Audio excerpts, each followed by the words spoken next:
Hi, and I hope all is well.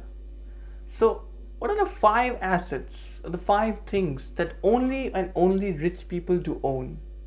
These are the five things that only are owned by rich people, and the poor basically either they can't afford it or they don't have an idea on why should we own these things.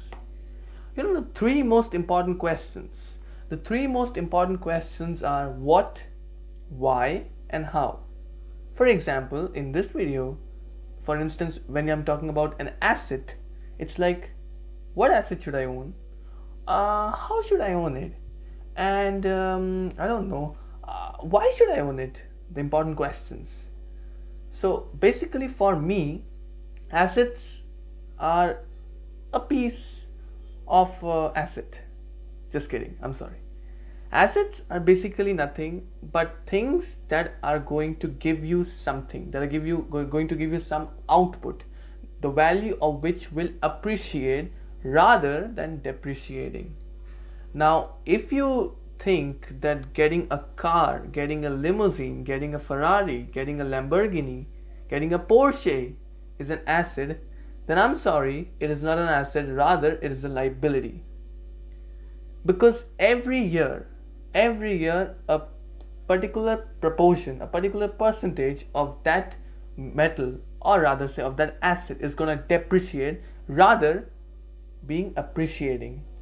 On the other hand, if you have a house, if you have land, if you have property, it will appreciate either 1%, 2%, 3%, 5%, 10%, depending on different factors, depending on the value of the property, depending on geographical conditions, depending on infrastructure development, depending on the region it is. Even if it's in a desert region, it will not have that much of value. And if it's in a suburb, if it's in a region where construction is on, where the government is gonna pull up a highway, then it will have a huge value. That is what matters. Different factors do matters. Now the five assets that only and only rich own, and they are, yes, number one, business. I don't know how many of you have read that book, Rich Dad and Poor Dad, but in that book, Robert Kiyosaki says, salary will only make you suffer, or rather say, salary will only make you survive, and your business will make you fortune. It depends on you whether you want to survive or you want to make a fortune. Because if you want to survive, you will be the part of the 99% who are out there, and if you want to make a fortune, you will be the part of 1%. That is why every rich individual has a business, because this is the same business that made them rich. Whether you look at Warren Buffett, you look at Steve Jobs, you look at Jack Ma, you look at Elon Musk, great guy, all of them are great, yes, all of them. Whether you look at Sir Richard Branson, whether you look at Tim Cook, they all had business, but Tim Cook is not a businessman, Tim Cook is a CEO. They all had businesses, and that is what made them a hell of a fortune. Am I right? Yes, I am. So business is one of the things that only rich do own, or rather say, business is what makes people rich, and jobs is what makes people poor.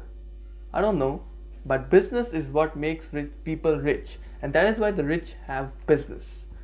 Number two, and this is another important asset, and this asset is metals. Now by metal, I mean different type of metals like gold, silver, platinum, diamonds. The best investment is self-investment. We all know that, don't we? Yes. But rich to invest in gold, rich to invest in platinum. Why? Because the value of it appreciates. You will never see gold depreciating for a year or for a decade. No, it's not possible. Gold and platinum and all these metals are going to appreciate. Why? Because the quantity is less and the demand is too much. That's the case, and that is why only and only the rich own this. Number three, it is antiques. Now antiques and artifacts are a beautiful way of doing things. Recently, the Prince of UAE, the Prince of Saudi Arabia, bought a painting just a couple of years ago. A few years ago, he bought the painting, and I think he bought it for 300 million euros of $300 million. I'm sorry if I'm making a mistake with the currency. And that was, I think, a very rare painting. I think the rarest of painting by Leonardo da Vinci. Leonardo da Vinci. Similarly, paintings like paintings of Mona Lisa. Yes. Michelangelo, Pablo Picasso, great painters. These things are artifacts, old currency notes. Like, I still remember my mentor showed me a coin that was of the time when Jesus was there. Jesus was walking on this earth. What a beautiful time it was. That coin. But the problem was they had minted so many coins at that time that its value is now almost next to nothing. So these things are really very very antiques, and antiques cannot be produced again. The demand cannot be increased. For example, if you do something, you can make things like you can make gold. I don't know how you can do that, because people say you can do that, but you cannot produce land. You cannot increase the supply of land. You cannot increase the supply of antiques, because they are fixed in number 1, 2, 5, 6, 10. They are numbered, and that is why the rich show their interest, because again the value appreciates, it never depreciates. I hope it is clear. Number 4, and I think one more important thing, the shares and the bonds. The share, bonds and debentures, rich have a huge interest in investing in companies. Now the question is, why do they invest in different companies? Why do they show their interest? The reason is that when they invest in companies, they basically have some part of the ownership by their side. So their decision is very much relevant. Their decision is very much important for the company they own. For example, Warren Buffett owns companies like Coca-Cola. That means a certain proportion. Microsoft, Apple, Berkshire Hathaway, that is his own company. So when Warren Buffett decides something, it will definitely impact all the companies or all the places where he has a stake, where he is a stakeholder.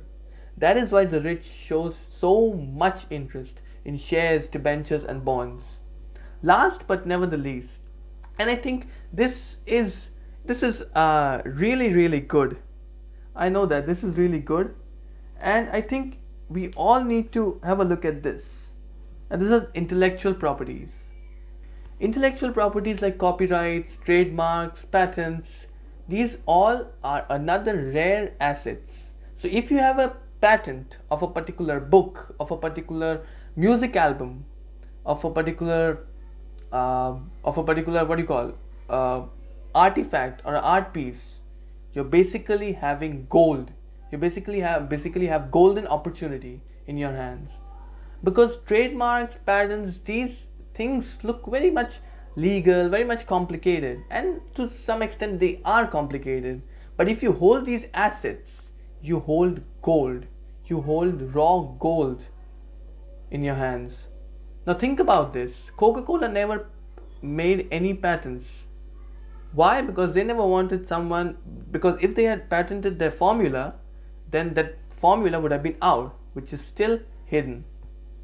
So if someone holds the patents of Coca-Cola's formula, think about it. Think about how much of an intellectual property that man has by his side, or that woman has by her side.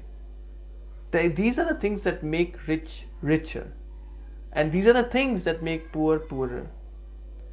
Now the only thing that we learn from here is that the habits, the buying habits, the purchasing habits, the mentality, the thinking process, the thought process, that is what makes rich richer, and that is what makes poor poorer.